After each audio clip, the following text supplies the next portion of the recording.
Special category status కి taxes కి అసలు సంబంధం లేదు. అదే కదా ఇప్పుడు సురేష్ గారు చెప్పింది కూడా. ఉత్తరాఖండ్, ఉత్తరాంచల్, అక్కడంతా ఏది మన హిమాచల్ ఇక్కడంతా స్పెషల్ కేటగిరీ స్టేటస్ కాదది. ట్యాక్స్ బెనిఫిట్స్ స్పెషల్ ఇచ్చారు, డైరెక్ట్ గా స్పెషల్ ట్యాక్స్ బెనిఫిట్స్ ఇచ్చారు కాబట్టి అక్కడ కొంత ఇన్వెస్ట్మెంట్ వచ్చింది. 5 ఏళ్ల తర్వాత వాళ్ళంతా మళ్ళీ వెనక్కి వచ్చేసారు. ఇండియా ఎలక్ట్రికల్స్ తీసుకోండి, రెడ్డి ల్యాబ్స్ తీసుకోండి, మన ఆంధ్రప్రదేశ్ నుంచి వెళ్ళిన వాళ్ళందరూ మళ్ళీ వెనక్కి వచ్చేసారు. సో అది పెద్ద పట్టించుకోకర్లేదు. So I think there is a confusion here. First of all the way it is being directed even by the press is wrong అండి. మీరు ఎట్లాంటి ఇంప్రెషన్ ఇస్తున్నారంటే స్పెషల్ కేటగిరీ స్టేటస్ అంటే ట్యాక్స్ బెనిఫిట్స్ అని ఇస్తున్నారు. అవును కదండి? కాదు. స్పెషల్ కేటగిరీ స్టేటస్ అంటే ట్యాక్స్ బెనిఫిట్స్ కానే కాదు. దాంతో వచ్చే బెనిఫిట్ మేము సిఐఏలో చూసాము. It's only 2000 crores per year. అది కూడా కిరణ్ కుమార్ రెడ్డి గారి టైంలో మనకు ఆల్రెడీ 70% వచ్చింది. ఆల్ ద సెంట్రల్ స్కీమ్స్ అంటే ఉమెన్ వెల్ఫేర్ ఇలాంటివి ఉంటాయి కదా, సెంట్రల్లీ ఎయిడెడ్ ప్రాజెక్ట్స్ లో మనకి 70% వచ్చింది కిరణ్ కుమార్ రెడ్డి గారి టైంలోనే. అది 90% అయితే difference would have been 2000 crores అండి. As compared to that you are talking about ఒక సెకండ్ సార్, ట్యాక్స్ బెనిఫిట్స్ గురించి మాట్లాడుతున్నారు కదా సార్.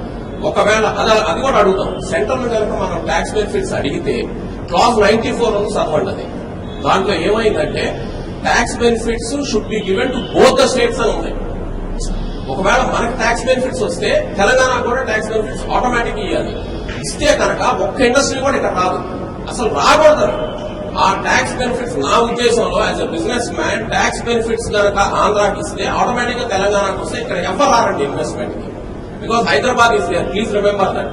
సో హైదరాబాద్ అనే సిటీ ఒకటి ఉండడంతో మనకి అది it's a curse for us. So ఈ కర్స్ లో ఒకవేళ కనుక 94 క్లాస్ ప్రకారం మనకి ట్యాక్స్ బెనిఫిట్స్ ఇస్తే వాళ్ళకి ట్యాక్స్ బెనిఫిట్స్ ఉంటుంది. ప్లీజ్ కైండ్లీ ఇది మీరు నోట్ చేసుకోండి.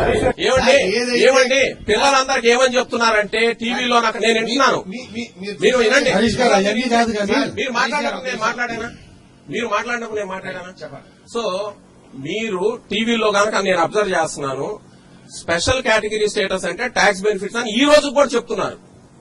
ఈ రోజు తప్పండి, అది చెప్పకూడదు. మీరు ఏమని చెప్పాలంటే స్పెషల్ కేటగిరీ స్టేటస్ అనేది 94 క్లాస్ ప్రభుత్వం దీనికన్నా నేను ఇంకెక్కువ చెప్పనండి. చంద్రబాబు నాయుడు గారు, విజయప్రసాద్ గారు ఒక్కటి నేను చెప్తాను, మీరు ముఖ్యమంత్రి గారు ఎందుకు అన్నారు అన్నిటికి కూడా చెప్తాను. మీరు చెప్పిన సేమ్ సీక్వెన్స్ లో చెప్తాను. ఒక్కటి, లైఫ్ లో చేంజ్ ఇస్ ఇన్ఎవిటబుల్, ఏది స్టాటిక్ గా ఉండదు. ఎప్పుడైతే అన్సైంటిఫిక్ గా విభజన అయిందో, చట్టమైందో, అప్పుడు పార్లమెంట్ లో మన్మోహన్ సింగ్ గారు చెప్పారు. ఆ టైం అప్పటికి జీఎస్టీ వస్తుందని ఎవరు అనుకోలే. 14th ఫైనాన్స్ కమిషన్ రిపోర్ట్ ఎట్లా వస్తుందో కూడా ఎవరికీ తెలియదు. ఆ రోజు యాక్ట్ వచ్చినప్పుడు మీరే చెప్పారు, ప్లానింగ్ కమిషన్ కి ఇచ్చారు. ప్లానింగ్ కమిషన్ యాక్సెప్ట్ చేసిందా, రిజెక్ట్ చేసిందా? రిజెక్ట్ చేసింది. సార్ చెప్తాను వినండి. ఆన్ రికార్డ్ ప్లానింగ్ కమిషన్ ఇచ్చినటువంటి రిపోర్ట్ ను ఒకసారి మీరు చదవండి. నేను చదివే చెప్తున్నాను. మాంటెక్సింగ్ రిజెక్ట్ చేశారు. మీకు చూపిస్తాను కూడా. This cannot be done by the planning commission inter state council కి, అట్లా ఆల్ స్టేట్ కౌన్సిల్ కి వెళ్తే గానీ అవ్వదు అని చెప్పి క్లియర్ గా మాంటెక్సింగ్ అహ్లూవాలియా గారు సెంటెన్స్ పెట్టారు. ఆయన మాంటెక్సింగ్ అహ్లూవాలియా మన్మోహన్ సింగ్ గారు మనిషి కాదా? అంటే అక్కడ ఓపెన్ గా క్లియర్ చేసుకుని తీసుకురాగలిగేవాడు కదా. అదంతా హిస్టరీ పక్కన పెడదాం. సరే అయ్యింది, విభజన చట్టం వచ్చింది. వచ్చిన తర్వాత స్పెషల్ కేటగిరీ స్టేటస్ కి ఇంపార్టెన్స్ ఉంది అని అనుకున్నాం అందరూ కూడా ఖచ్చితంగా. అయితే 14th finance commission report first వచ్చింది. వచ్చినప్పుడు ఏమన్నారు, అన్ని స్టేట్స్ ని ఒక్క తాటిపైన కట్టే డెవల్యూషన్ చేస్తున్నాము. We are not making distinction between special category states and ordinary states అన్నారు. అంటే మీనింగ్ ఏంటి? అన్నిటినీ ఈక్వల్ ఫుటింగ్ లో చూస్తున్నాం కానీ ఇక్కడి నుంచి స్పెషల్ కేటగిరీ ఉండదు. అందుకని చెప్పేసి 42% డెవల్యూషన్ పెంచామని చెప్పేసి మీనింగే కదా అయ్యింది. ఆ నెక్స్ట్ స్టెప్ ఏమైంది? ఎప్పుడు జీఎస్టీ పాస్ కాదు అనుకున్న తరుణంలో జీఎస్టీ వచ్చింది. జీఎస్టీకి అన్ని పార్టీలు మద్దతు పలికినాయి. వన్ ట్యాక్స్ వన్ నేషన్ అని చెప్పేసి. జీఎస్టీ యాక్ట్ మీరు కేర్ఫుల్ గా చదివితే గనక ఎగ్జెంప్షన్ రెజ్యూమ్ పోతుంది, సింగిల్ ట్యాక్స్ రెజ్యూమ్ వస్తుంది. కాబట్టి ఏదైతే ఉందో క్లారిఫికేషన్. మీరు ఈ సీక్వెన్స్ ఆఫ్ ఈవెంట్స్ చూస్తే ఇటు అసెంబ్లీలో ఉండి ముఖ్యమంత్రి గారు చేసింది స్టేట్మెంట్, ఎప్పటికప్పుడు కాలక్రమేణా నేషనల్ లెవెల్లో జరుగుతున్న చేంజెస్ ను బట్టి స్టేట్మెంట్ చేయడం జరిగింది. ఆ తర్వాతే స్టేట్మెంట్ మాడిఫై చేస్తా. నేను పట్టుకున్న కుందేలికే ఇన్ని కాళ్ళు ఉన్నాయి అని చెప్పేసని ఇది కాకుండా చేంజెస్ ని అబ్జర్వ్ చేసుకుని ఏది కావాలనేది ఆలోచించే వన్స్ జీఎస్టీ కూడా ఇన్ ప్లేస్ వచ్చిన తర్వాత స్పెషల్ కేటగిరీకి స్కోప్ లేదు. 14th ఫైనాన్స్ కమిషన్ రిపోర్ట్ వలన కూడా స్కోప్ లేదు. కాబట్టి మనం పట్టుబట్టి చేసుకోవడం మూర్ఖత్వంతో ఉంటే గనక స్టేట్ సఫర్ అవుతుంది అని చెప్పి స్పెషల్ ప్యాకేజ్ కోరటం జరిగింది. ఎప్పుడైనా బైఫర్కేషన్ యాక్ట్స్ లో మీరు అది కూడా ఆలోచించుకోవాలి. గివ్ అండ్ టేక్ ఉండి రాష్ట్రం ప్రోయాక్టివ్ లేకపోతే డబ్బులు రావు. ఇవన్నీ డీటెయిల్ గా స్టడీ చేసి బీహార్ జార్ఖండ్ కేసులో బీహార్ సివిల్ సప్లైస్ కార్పొరేషన్ 2014లో డివైడ్ అయింది. 2014లో డివైడ్ చేసినప్పుడు కూడా ఎవరో కాదు, మన దగ్గర పాస్ట్ చీఫ్ జస్టిస్ విలాన్ నస్కీ గారే చేశారు. యాక్ట్ కి అండర్స్టాండ్ చేసుకోవడానికి నస్కీ గారి దగ్గరికి వెళ్లి కూడా నేను ఒక 3 గంటలు కూర్చొని అర్థం చేసుకున్నాను.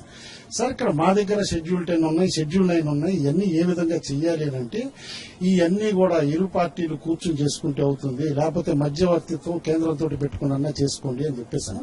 అట్లా కాబట్టి స్పెషల్ స్టేటస్ కాలక్రమేణా మరుగున పెట్టేసిన తర్వాత సీక్వెన్స్ ఆఫ్ ఈవెంట్స్ ఏదైతే లైక్ ఎట్లా ఉందంటే ఇవాళ స్పెషల్ కేటగిరీ అడగటం డిమానిటైజేషన్ ఇప్పుడు కూడా తప్పే. వెనక్కి తీసుకుని వెళ్ళేసి నా 1000 రూపాయ నోట్లు 500 రూపాయ నోట్లు తిరిగి చాలా మంది తీసుకురమ్మని అడిగినట్టుంది. It's an chapter which is closed. కాబట్టి చాప్టర్ క్లోజ్డ్ అని అనుకునేటప్పుడు ఎందుకంటే ఇవాళ కంట్రీలో ఎకనామిక్ సినారియో చూడండి, కంట్రీలో జరిగిన ఈవెంట్స్ చూడండి, బడ్జెట్ ప్యాటర్న్ చూడండి. బడ్జెట్ కూడా ఇవాళ February 1st వచ్చింది. ఇది వరకట్లాగా లేదు. ప్లాన్డ్ నాన్ ప్లాన్డ్ అంతే. అంతేగాని ఇంకా మీకు వేరే ఇదేమీ లేదు బడ్జెట్ లో. సెక్టోరల్ డిఫరెన్సియేషన్ రైల్వే బడ్జెట్ వెళ్ళిపోయింది, కలిపేశారు సెంట్రల్ బడ్జెట్ లో. కాబట్టి ఇప్పుడు వరల్డ్ ఎట్లయితే స్టాటిక్ గా ఉండదో చేంజ్ తోటి ఉంటుందో మనం కూడా కంట్రీలో జరుగుతున్న ఈవెంట్స్ బట్టి మనం మన రాష్ట్ర అది కాదు మన రాష్ట్రాన్ని విడిపోయి మనం బయటకు వచ్చి అవును, అందుకే అన్నిటికీ అడ్జస్ట్ అయ్యి ఉందామా? అడ్జస్ట్ అవటం కాదు సార్, అన్నిటికీ అడ్జస్ట్ అయ్యి మనం చేసుకుందామా? అడ్జస్ట్మెంట్ అని అంటున్నా. అంతే కదా సార్? రాష్ట్ర ప్రయోజనాల కోసం సార్, రాష్ట్ర ప్రయోజనాలు దృష్టిలో పెట్టుకొని చేయాల్సినటువంటి అవసరం కేంద్ర ప్రభుత్వం మీద ఉంది కాబట్టి చేస్తుంది. కేంద్ర ప్రభుత్వం మీద చేస్తుంది. ఒత్తిడి తీసుకొని కాదు ఇన్ని విషయంగా ఏం ప్యాకేజ్ ఇస్తున్నారు, మీకు చేస్తాను. అది కావాలి. మీకు అందులోనే చెప్తున్నాను. అది లేదే. ఎందుకు లేదు? క్లియర్ గా ఉంది. ఏముంది? మీకు చెప్తాను. నెక్స్ట్ కూడా చెప్తాను. చెప్పండి. ఈఏపీ ప్రాజెక్ట్స్ ఉన్నాయి, ఎక్స్టర్నల్లీ ఎయిడెడ్ ప్రాజెక్ట్స్ లో ఆ, మీకు same EAP projects special category status ఉంటే 90-10 ఉంటుంది. 100% ఇప్పుడు వాళ్ళే ఇస్తున్నారు. అయితే ఒకటి నేను స్పెసిఫిక్ గా చెప్తాను మీకు. 15 సంవత్సరాల్లో ఈఏపీ ప్రాజెక్ట్స్ అంటే 2004 నుంచి ఇప్పటి వరకు కూడా లెక్కేస్తే ఈఏపీ ప్రాజెక్ట్స్ లో రాష్ట్ర ప్రభుత్వం ఖర్చు పెట్టగలిగింది కేవలం 1200 కోట్లే. ఖర్చు పెట్టలేరు. ఇవాళ అదే ఈఏపీ ప్రాజెక్ట్స్ కి 38,000 కోట్లకి ప్రపోజల్స్ ఇచ్చాం. కాబట్టి ఈ విధంగా డబ్బులు తెచ్చుకునే మార్గాలు చూడాలి. ఎందుకంటే రాష్ట్ర ప్రయోజనం ముందే పెట్టుకోవాలి కానీ ఎంతసేపు ఇదని కాదు. ఎందుకంటే ఇన్ ఆల్ ఫెయిర్నెస్ నేను చెప్తున్నా, నేనే క్రిటిసైజ్ చేయట్లా, మీ స్టాండ్ మీకు ఉండొచ్చు.